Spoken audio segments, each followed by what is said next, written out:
Good evening and welcome to Tucker Carlson Tonight. Donald Trump, as you no doubt know, is arraigned in a Manhattan court today. The former president is back in Florida at this hour and scheduled to speak in just a moment from Mar-a-Lago.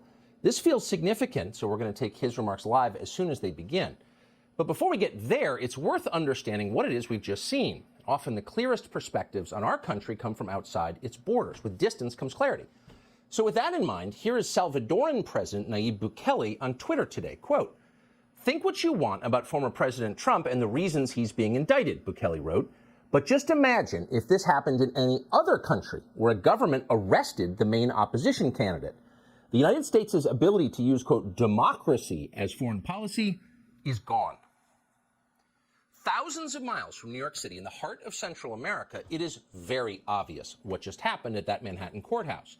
It's obvious to many Democrats, too. Trump was criminally charged because he is planning to challenge Joe Biden in the upcoming presidential election. It's really that simple. If Donald Trump had retired in 2020, would he have been arraigned today? Of course not. Top Democrats know that. Some effectively admit it. The liberal blog Politico this morning ran a piece describing what it called President Joe Biden's most senior advisors, predicting that Trump will be the Republican nominee, and because he has now been charged with crimes, he will lose the general election. Thanks to this criminal case, the Biden White House believes that swing voters, the critical voters in a presidential election, are, quote, now permanently out of Trump's reach. And just to make certain that swing voters never fall within Trump's reach, Donald Trump is scheduled to be back in court in New York with the accompanying media circus just weeks before the first Republican primary. This is the boldest election interference ever attempted in this country's history.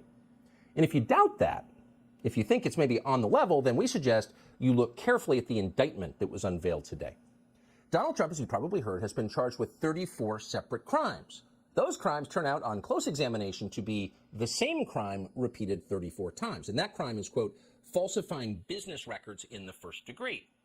So the Manhattan DA alleges that Donald Trump sent his own money to various people for various entirely legal reasons, but didn't account for it correctly in his office records. That's what he's accused of. And even if what Alvin Bragg has said Trump did, he actually did do, Trump could not be charged with that because the statute of limitations has expired. So the question is, how did Alvin Bragg drag Donald Trump into court today? Well, he did it by claiming that Trump falsified business records as a means of violating some other, much more serious law. That's what he's saying. Here's Alvin Bragg today. Under New York state law, it is a felony to falsify business records with intent to defraud and an intent to conceal another crime. That is exactly what this case is about. 34 false statements made to cover up other crimes. These are felony crimes in New York State, no matter who you are. We cannot and will not normalize serious criminal conduct. The defendant repeatedly made false statements on New York business records. He also caused others to make false statements.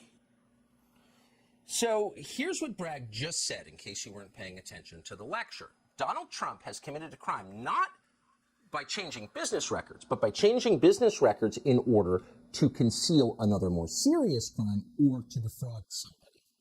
So let's take it this order. What is the more serious crime? Well, we have no idea. Because Bragg hasn't told us. No such more serious crime is listed in the indictment. And critically, and this really is the point, Donald Trump has not been charged with another more serious crime. So what we have as of tonight is an indictment that does not allege specific violations of the law. Well, that's, of course, unconstitutional, but it's also farcical. What about the fraud claim you just heard Bragg make on television? Well, Bragg claims that Trump sent money to Stormy Daniels in order to influence the outcome of the 2016 election, and in so doing, he tried to, quote, defraud voters.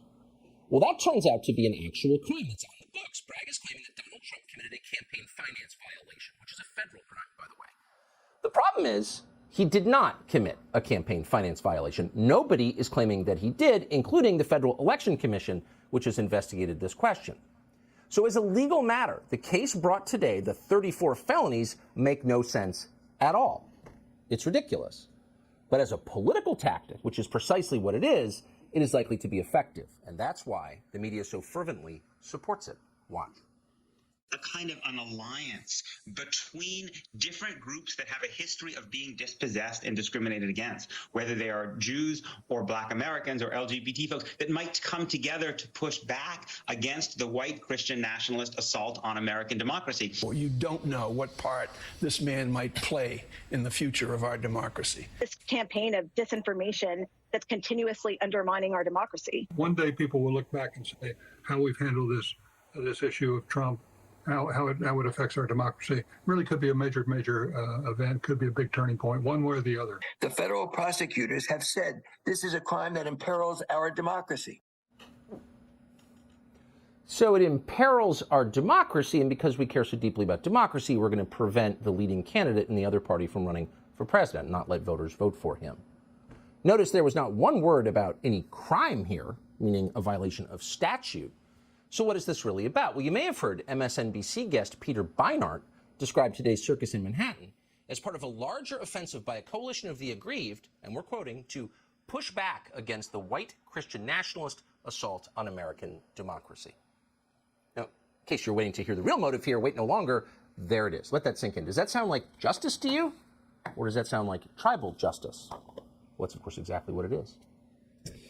Now, we're waiting, as we told you at the top, for Donald Trump to speak about all this from Palm Beach, Florida. But in the meantime, there is a legal process underway, of course. We'd like to get the latest on it. Alina Habba is an attorney who represents Donald Trump.